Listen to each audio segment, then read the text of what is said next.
Hello, my name is Ashley Browning, and I'm here today to help you through reading God's Hotel for Pre-Health 1350 here at East Tennessee State University. It does work best through the tutorial if you have the discussion prompts pulled up in D2L so that you are able to look at the discussion questions as we go along.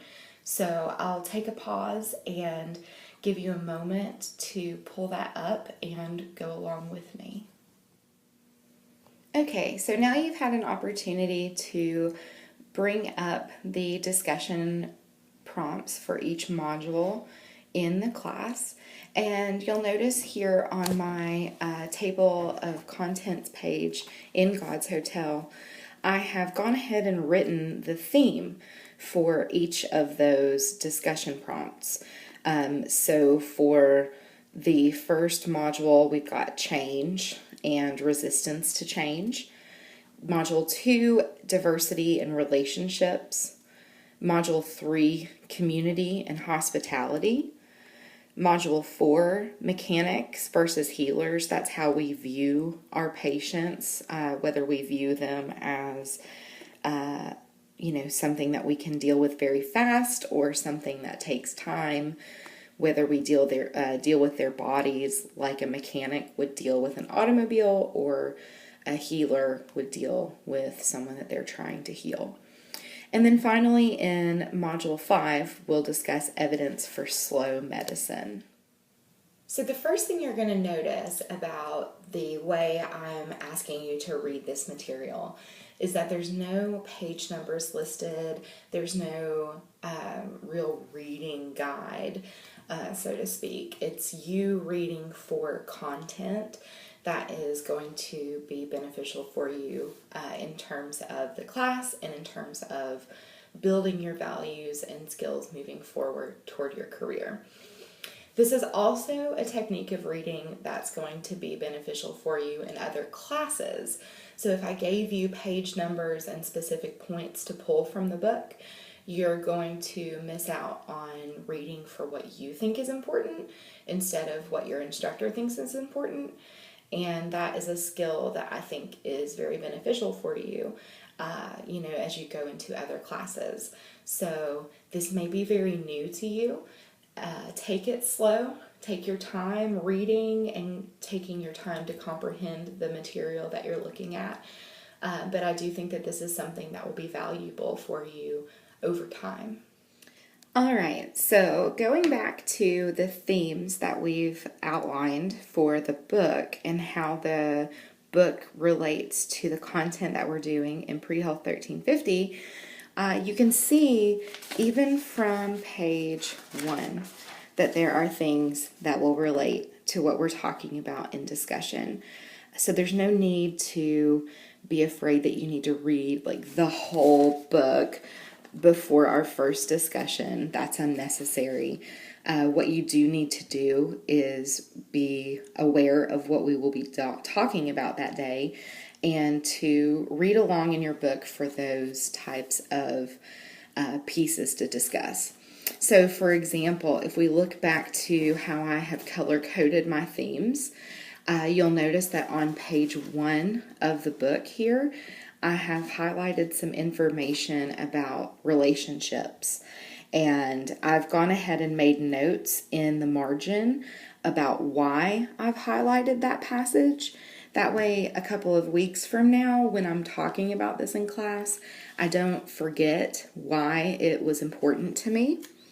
And so this particular passage goes on to the next page and ends in a pretty interesting way here. And so it had me thinking about the finality of patient relationships. And so here we have 2 different topics, importance of follow-up with your patients, and then the finality, just being aware that that patient may not be your patient forever. So those are the types of connections that we're looking for, and I'm going to give you a few more examples here.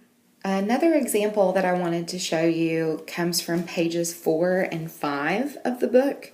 you'll notice that a lot of this area is highlighted yellow, and that's going to be for your first discussion regarding change and resistance to change.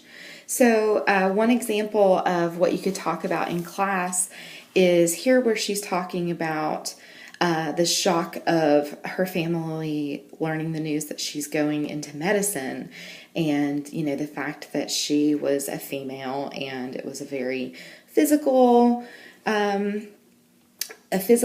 profession, and she had a lot of preconceived notions of what it was going to be like.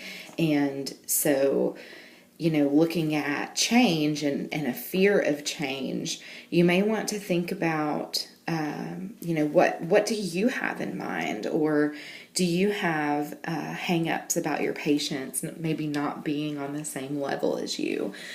Maybe you see a healthcare profession as somewhat of an authority figure, and how are you going to deal with patients that may challenge that authority figure? So those are the types of things that we saw on pages 4 and 5. And then if you flip a little bit further in to a page 11, she starts talking about how she wasn't sure if this very different hospital is going to fit in for her life, and it ended up being one of the best decisions that she ever made. So the opportunity to remain open-minded to change comes about there. So these are the types of connections that we are hoping that you'll make with the book. We're not interested in, you quoting to us what Dr. Sweet has said on certain pages. We want to know what you take from her story. And so there is no right or wrong answer when it comes to discussion day in class. You're just going to have an open, honest conversation with your instructor and with your other classmates on how these types of stories can impact your future, as well as what lessons you can take from Dr. Sweet along the way. And you all will have an exciting opportunity to actually get your books signed by Dr. Sweet and hear her discuss this thing that we call slow medicine. She will be on campus on November the 1st, and I have included a link for registration to that event at the end of this video. Thanks so much for spending some time with me and learning how to read God's Hotel for content in terms of the Pre-Health 1350 class here at ETSU. Thanks. Have a great day.